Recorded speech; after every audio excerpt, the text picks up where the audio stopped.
cicit, perat. Satu, bahagia anak ramai. Satu, ramaikanlah isteri anda. Saya faham tu. Okey. Dah lah. Galakan tu satu hal. Apa gila punya galak ni? Tak. Memang pasal nak cari manfaat akhirat. Saya dah sebut tak masalah manfaat akhirat. Pasal manfaat akhirat itulah yang besarnya. Dia bukan masalah isteri ramai, tak anak tu. Macam mana pun upayakanlah dalam bab-bab nafkah. Nafkah macam mana? 2,000 cukup duk pakai apa? Seorang isteri. Anak lagi? Berapa ribu kau nak dapat? Apa kau nak kerja? Nak kerja apa? Kau nak bisnes apa? Itu tak bisnes. Tu kerja agama kau? Duk kira cari duit pula lagi? Kau cari jalan macam mana? Tak ada kalau perlukan nasihat guaman dengan nasihat konsultan. Minta nasihat macam mana nak buat? Jumpa saya. Saya cas 300 orang dah. Apa cerita ni? Cerita sajalah nasihat tu kan. Macam mana? Maksud saya tu, bila kita katalah galakan ada nak kahwin nak anak banyak tu macam mana nak cari makan? Kena bagi makan juga. Tu nak kerja apa? Macam mana nak selesai tu? Panjang juga nak cerita tu. Tu saya kata kena minta nasihat guaman. Kena konsultan jumpa macam mana nak buat. Isteri pun tak, mengaji pun tak, anak pun tak. Hak kita. Hak bini. Anak-anak tu takkan tak ziarah saudara mara. Ni. Banyaknya. Macam mana nak susun minta nasihat konsultan yang berwibawa untuk menyelesaikan apa-apa masalah anda. Saja elan sikit. Konsultan nama apa? Tu tanya lain okey. Saya nak cerita apa kan? Pasal kita nak sebut tentang mati. Memang kita akan mati. Untuk mati kita ke mana sudahnya kita? Memang kita akan ke akhirat. Untuk mati kita adakah dia putus gitu saja? Memang hadis sebut in qata'a amaluhu idza mata ibnu adam in qata'a amaluhu. Putus. Dia tu amal dia putus. Pasal apa? Dia mati habis lah. Dia habis. Apa yang tinggal? Apa-apa yang ada talian hayat dengan dia. Itu je lah yang menyambung. Tu apa? Anak aja semua dalam buku catatan dia. Tu best. Isteri tak masuk dalam buku catatan. Tapi kalau isteri baik dengan sebab kita ajar dia dalam buku catatan kita. Pasal apa? Ilmu kita bermanfaat ke dia. Anak murid dalam buku catatan kita. Harta kita yang kita belanja baik itu dalam buku catatan kita. Tapi yang paling besar manfaat yang memang dalam buku catatan, surely anak, cucu, cicit, pion. Siapa dalam keturunan kita? Tapi anak dengan cara yang halal. Kait sikit lagi. Kalau kau buat anak haram semua, habis. Walaupun dia soleh, walaupun hafiz Quran, tapi dapat cara haram, out. Tak guna. Tak bermanfaat. Satu kita tengok ulama-ulama dulu anak ramai. Tutup guru dulu, ulama dulu, bini pun ramai, anak pun ramai. Zaman kita je yang sikit. Main belakang ni lagi sikit. Limit 2 orang, 3 orang, tu pun ramai dah katanya. Sikitlah usik-usik buat tu. Jangan cerita apa. Pasal kita nak fikir tentang mati tu. Itu nak fikir. Kita fikir tentang mati tu, dah mati, apa yang boleh menyambung. Yang ini nanti adalah menjadi kesinambungan kita dalam bab amalan.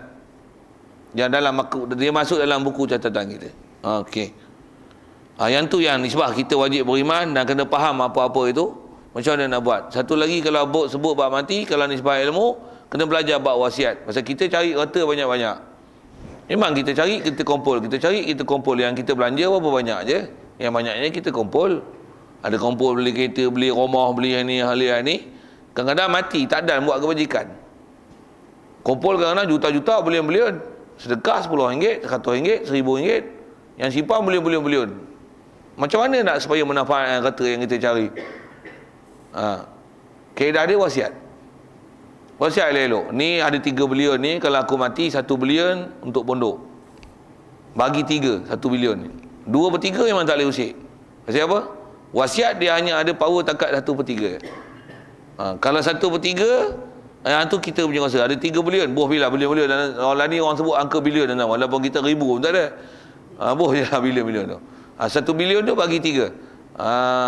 Katalah apa? 300,000 untuk pondok, 300,000 untuk Al-Hafiz, 400,000 untuk surah Ar-Rahmaniyah. Buat apa tu? Buatlah apa? Sama ada nak buat di wakaf, untuk dibuat sumbangan bayar ngaji, untuk bayar bil api, air, apa seumpama tu. Barulah harta kita tu bermanfaat. 2/3 tu habuan untuk anak isteri, untuk habuan pewaris. Kalau nak belanja semua, senang je. Bukan wasiat, belanjalah ni 3 bilion wakaf sabilillah, tanah buat madrasah. Hak tu memang sah, maka dalam buku catatan kau memang kau punya. Kau matilah ni, memang kau punya lah. Anak bini seorang tak boleh usik, sekupang tak boleh ambil lah, pasal kau dah wakaf. Tapi lepas tu duit tak ada, carilah pula. Tu cari lain. Bukan senang nak cari tu. Tu yang nak kata, macam mana nak supaya memanfaatkan harta benda yang kita cari. Kaedah dia wasiat. Wasiat. Macam mana boleh cerita itu? Nak cerita bab mati ke? Bab mati. Baik, selesai itu. Jadi bila mati ni, dia ialah proses cabut dengan roh daripada jasad. Siapa cabutnya? Dan mencabut oleh malaikat maut akan nyawa. Jadi maksudnya ada malaikat yang Allah Ta'ala tugaskan untuk mencabut maut, mencabut nyawa, dan namanya Israel. Israel. Bahasa lain yang disebut malaikatul maut. Qul yatawaffakum malakul maut. Tu malakul maut, malakul maut, malaikatul maut. Israel tu nama khusus dia. Baik. Jadi yang mencabut ni ialah malaikat maut. Tanya sikit lagi. Yang ni tanya kan, malaikat Israel ni apa orang?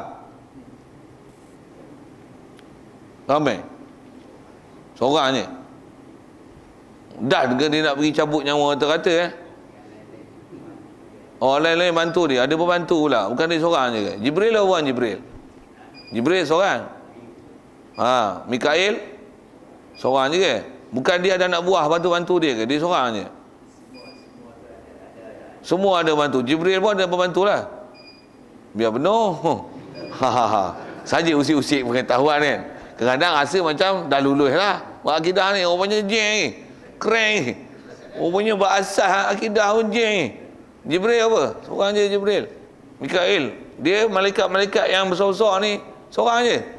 Jibril satu, Mikail satu, Israfil satu, Israel satu. Munkar satu, Nakir satu, Rakib satu, Atid satu.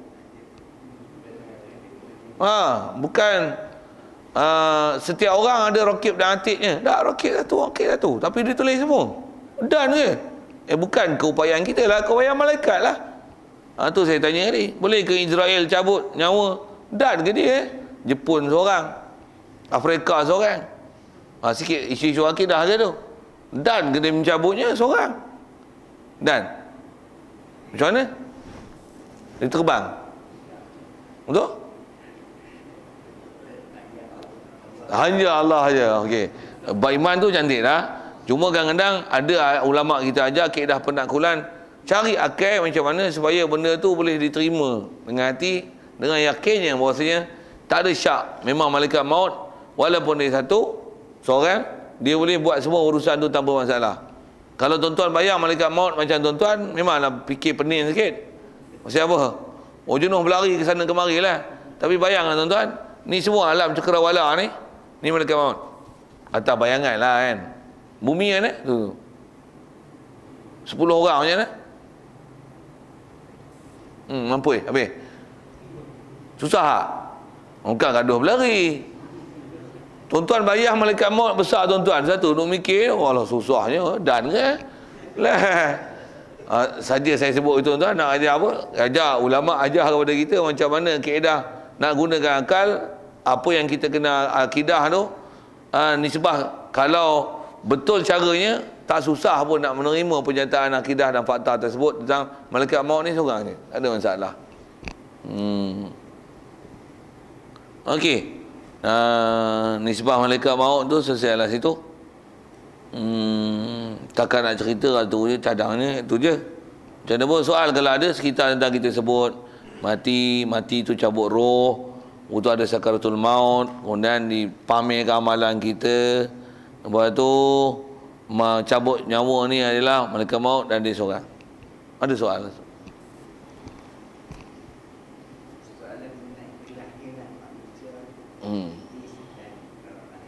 Ya.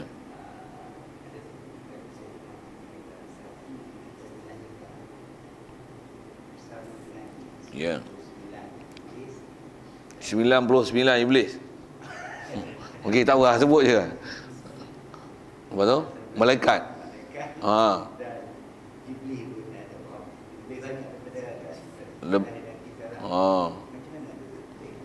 Oh. Kalau yang memang ada riwayat, seingat saya setakat duk mengaji yang pernah jumpa, bersama dengan kita memang ada satu jin Allah Ta'ala bersama dengan kita. Lahir kita bersama dengan lahir kita jin. Dan memang bersama lahir dengan kita, rasanya kita dah jumpa itu kan tentang malaikat. Ada malaikat nama malaikat hafazah, ada malaikat raqib atid, itu satu hal. Malaikat yang katibun kan, yang kiraman katibin, ya'lamuna ma taf'alun. Begitu juga malaikat-malaikat rahmat apa tu yang memang urusan dia lah. Yang bersama dengan kita ni yang khususnya malaikat hafazah lah. Jadi berapa angka tu atas sebut masyhur sebut ulama, macam mana kita dah bicara bab hafazah dulu tu, tak ada angka yang wajib dipegang. Mungkin atas ada sebut angka itu untuk menunjukkan bilangan mereka ramai. That's all. Macam mana pun dia kata betul ke fakta bersama dengan kita lahir ini ada malaikat lain yang Allah Ta'ala jadikan untuk hafazah kita dan sebagainya. Begitu juga adanya jin bersama dengan kita. Atas jawapan umum soalan itu, ya, ada. Dan jin tu lahir kita, dia lahir, mati kita, dia mati. Di mana saja kita pergi, dia akan ikut. Dan jin ni dia tak pengaruhi kita, bahkan dia ikut kita. Kita baik, dia baik. Dia jahat, kita jahat. Kita jahat, dia jahat. Kita baik, dia baik. Cuma dia akan sentiasa bersama dengan kita. Dia tak akan berpisah, melainkan ketika waktu kita ada istilah buka aurat, mandi dan sebagainya, dan ketika bersama suami isteri, dia akan pisah lagi tak? Yang lain dia akan bersama. Dan yang ni lah istilahnya disebut dalam Quran, jin ni istilahnya qarin. Dia bukan malaikat. Itulah qarin. Ada setengah-setengah istilah disebut dengan jinul ahmar. Dia panggil jin merah. Tapi istilah aja tu. Pasal apa? Pasal dia tak kahwin anak bini, tak ada. Dia hanya sebagai jin pendamping.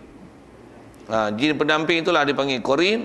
Dia bukan ada apa-apa. Dia bukan pula tujuan dia supaya kita berkawan dengan dia, interaksi dengan dia. Tak ada lah tu. Cuma di atas fakta kejadian bersama dengan kita ada jin yang berdamping kita, yang qarin, yang orang Ta'ala jadikan dia antaranya sebagai saksi atas perbicaraan kita akhirat esok. Wa qala qarinuhu hadza ma ladayya atid. Dia akan cakap macam-macam tentang apa yang kita buat. Dan jin ni, qarin ni, dia akan bercakap apa saja hal yang kita buat. Kita tipu, tak ada tipu orang satu. Disebar selain pada buku catatan raqib atid, malaikat kiraman katibin. Begitu juga anggota-anggota kita yang duk bercakap, al-yawma nakhtimu ala afwahihim wa tukallimuna aydihim wa tashhadu arjuluhum bima kanu yaksibun tu. Kulit bercakap, anggota tangan semua bercakap.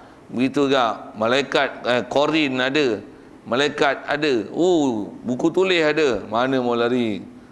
Itu satu hal lah. Macam mana pun atas soalan itu, penyataannya tu mungkin nak cerita fenomena itulah. Kalau ada pun angka seumpama itu yang saya pernah dengar dan pernah baca, atas yang ada sebut setiap satu kita, bukan 99 jin, tak betul kot, 9 jin 90 malaikat. Pasal dengan 100, kalau dengan angka 100, nisbah makhluk yang Allah Ta'ala jadikan bersama dengan kejadian kita, kalau 100, 1 tu manusia, 9 itu ialah jin, 90 itu ialah malaikat. Itu pun bukan angka betul. Dia sekadar satu nisbah untuk menunjukkan, untuk mudah faham dah bilangan yang ramai, bilangan yang banyak. Satu kita dengan jin, siapa ramai lagi? Jin ramai lagi. Jin dengan malaikat apa ramai lagi? Surely malaikat ramai. Yang tu kot saya jawab soalan. Lain kalau ada.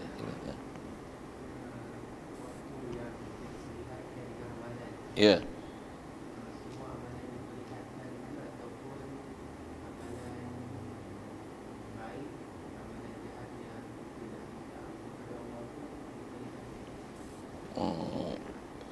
Soalan ditanya, adakah yang kita dah minta ampun itu pun diperlihatkan juga? Kalau umum ayat Quran tu perlihat semua, yauma tajidu kullu nafsin ma 'amilat min khairin muhdara wa ma 'amilat min su'. Jadi yang kita minta taubat apa semua tu akan dihadirkan lah. Cuma di atas perhitungan yang kalau Allah Ta'ala dah ampun, yang ampun tu lah kan. Tapi nisbah hadir semua. Cuma kalau sikit saya nak sebut ini, di atas hadir tu atas umum ayat hadir semua lah, faham tu. Pasal tak biasa jumpa pun tentang ada ulama yang mengecualikan kalau kita minta ampun yang tu tak hadir dah. Tak ada. Hadir semua. Dan yang kita minta ampun tu pun hadir juga. Dan antara nak sebut tu lah. Kalau kata waktu dihadirkan kepada kita tentang kita minta ampun dan dengan itu Allah Ta'ala beri keampunan. Mula-mula duk rasa susah hati ya. Waktu terbayang tengok minta ampun. Lepas tu Allah Ta'ala mabul. Masa tu kita akan rasa kelepasan lah. Tak tension lah. Itu kot bahasanya. Jadi atas kata hadir, seingat saya lah, seingat nas yang ada, kitab-kitab yang pernah ngaji dan mulut-mulut guru tu sebut, biasa, kalau disebah menghadirkan amalan waktu sakaratul maut, begitu juga ketika di mahsyar, dia tak ada mustasnayat. Hadir semua. Nisbah buku ditulis pun, cuti catat semua. Cuma mana dia ampun tak ampun, itu nisbah keampunan lah. Ada pun nisbah dipamer, ditayang, tayang semua. Itu kot. Lain. Jadi tak ada perasaan malu kita nanti bila kita tengok balik buat ampun kita. Malu tu. Malu dengan sebab benda yang kita buat dulu tu.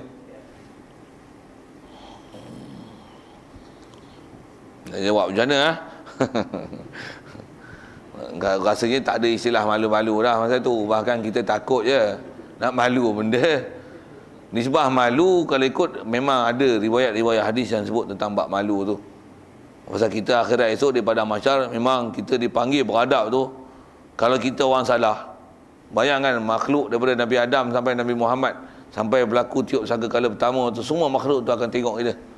Dan malu yang ada sebut dalam hadis-hadis Bukhari, seingat saya duk mengaji, waktu pada mahsyar kalau kita malu dengan sebab apa aib yang kita buat, malu tu bahasa kita muka dunia ni kita sebut tebal muka lah. Di akhirat esok malu tu luruh daging muka. Daging muka ni luruh. Rupa macam mana yang tanya saya, rupa tengkorak ke apa, dia bunyi lawak lah sikit kan. Tapi malu tu sehingga luruh daging muka. Punya malu tu. Jadi masalah, adakah tak jadi malunya kita? Rasanya malu pun dah memang kena sepatutnya ni malu kan, padan dengan muka kita, kok jatuh layaknya. Tu saya kata macam mana nak jawab ni. Pasal masalah malu tu hak Allah Ta'ala nak malu ke tak malu kan kita. Dan memang sebab kita makan malu, kita akan malu dengan apa amalan kita buat dan kita akan bersusah hati dengan amalan kita. Jadi di atas kata tak malu ke nanti kita, kalau tak nak malu janganlah buat tu.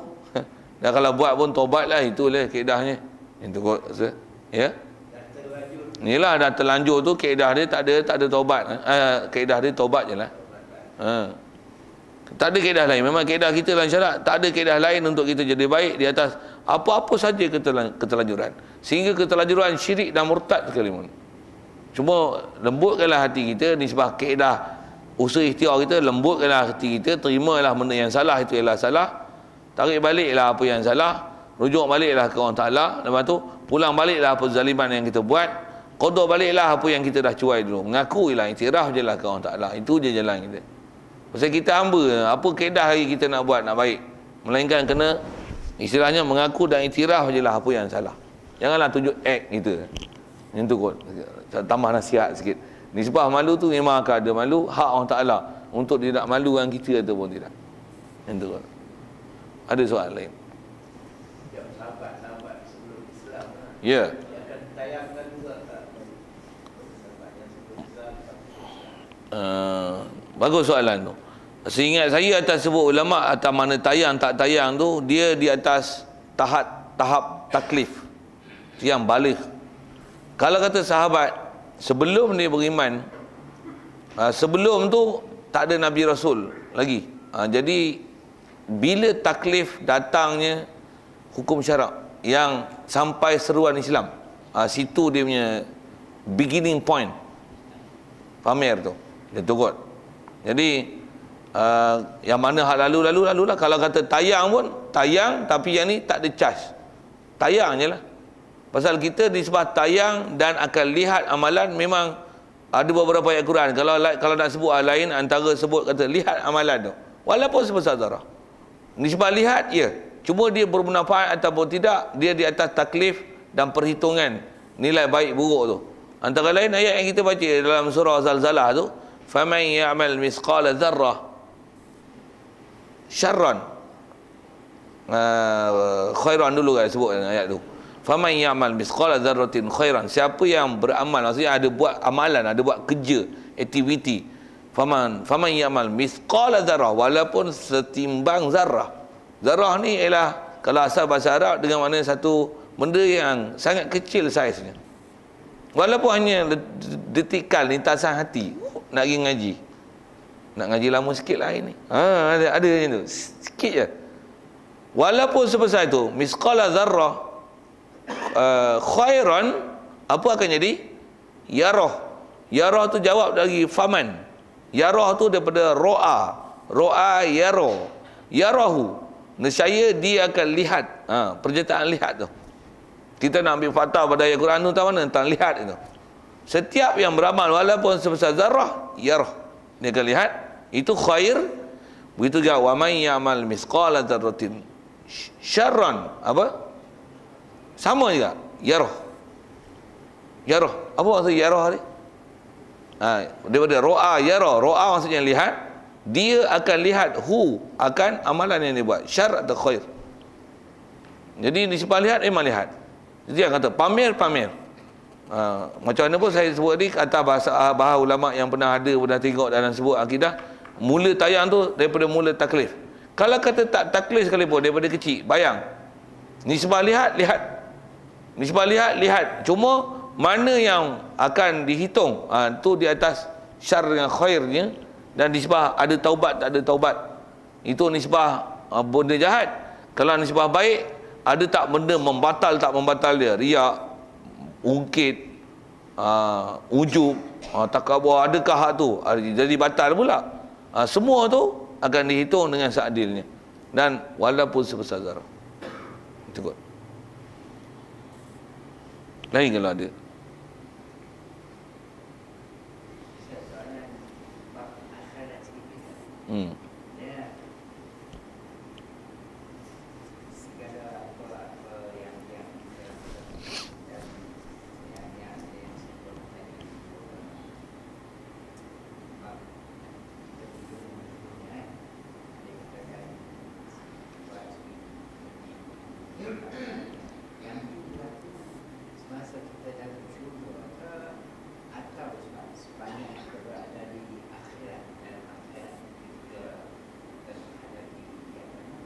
Perhitungan di mahsyar tu, ayat-ayat yang menceritakan ganjaran pahala ni, dia yang tu adalah ganjaran, dia bukan proses. Dia ganjar. Maksudnya kita bagi RM1, nisbah pada Allah Ta'ala 700 dia bagi, 700 dia bagi.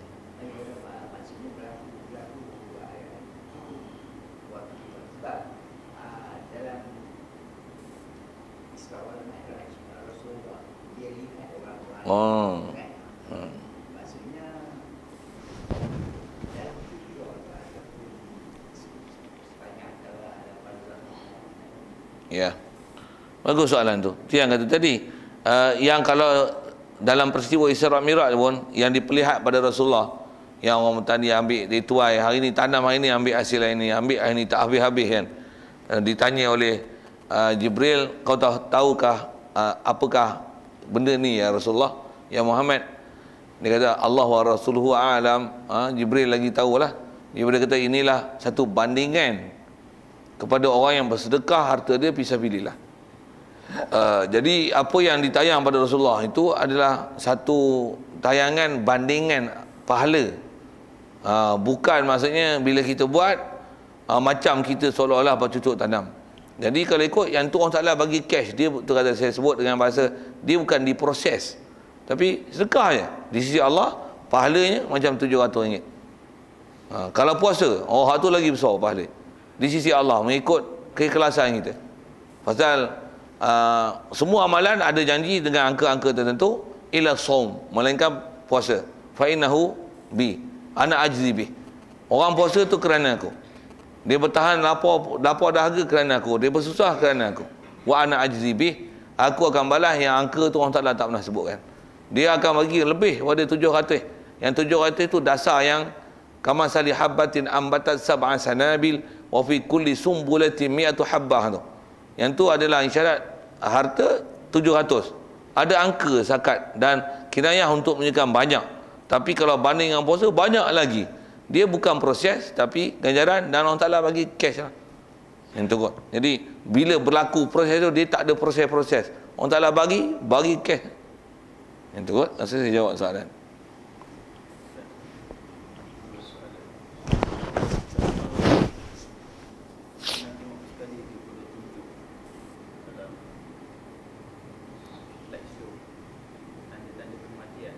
Tanda-tanda kematian. Okey. Okey. Ya. Oh, ya.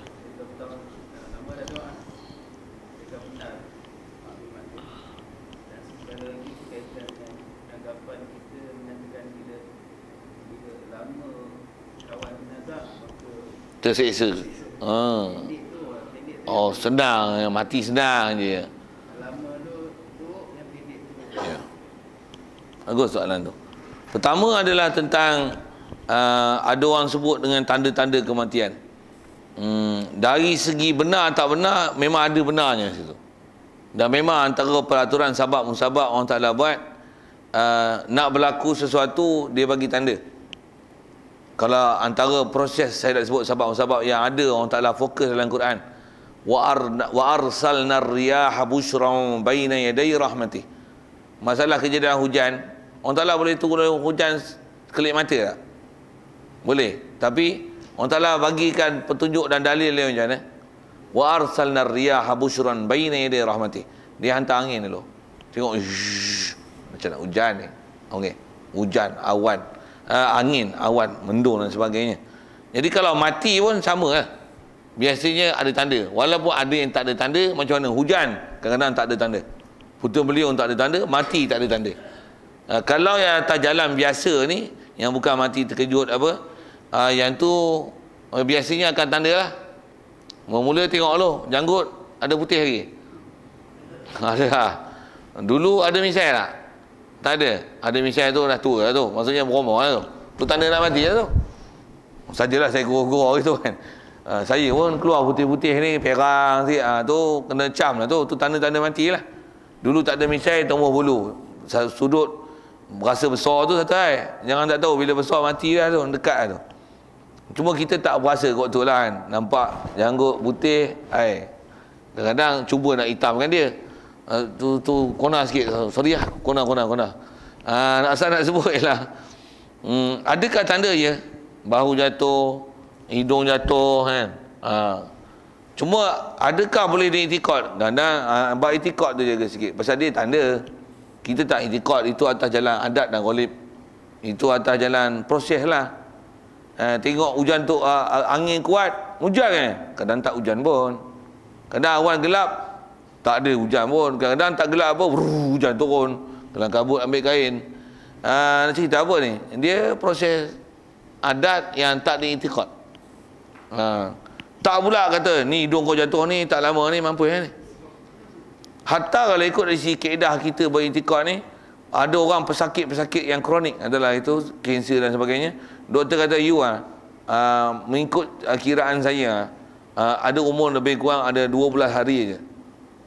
12 hari you out. Jadi kita pun aku mati lagi 12 hari. 12 hari. Duk iktikad pegang ke doktor. Dia tengok 2 tahun tak mati-mati. Tak mati pun. Itulah kau iktikad bodoh apa. Benda tu disebut atas faktor sabab. Kita jadi iktikad. Tu masalah. Jadi benda-benda macam tu lah. Jadi di atas ada kebenaran, di atas faktor adat, ya. Cuma berhati-hati di atas kata jangan sampai beriktikad. Apatah lagi jika fenomena dalam bentuk hospital dan penyertaan fakta daripada doktor-doktor pakar, dia boleh sebut jangka masa hayat kita. Umur macam ni, isap rokok macam ni, kamu ada 3 tahun je lagi. Betul mampus. Dia sebut tu berdasarkan kaji hayat, berdasarkan hukum ghalib. Kita tak akidah itu. Cuma atas kita, benda mudarat, hindarkanlah. Carilah benda manfaat. Itu ikhtiar yang disuruh. Tapi jangan sampai pernyataan-pernyataan yang berbentuk mati bila apa semua ni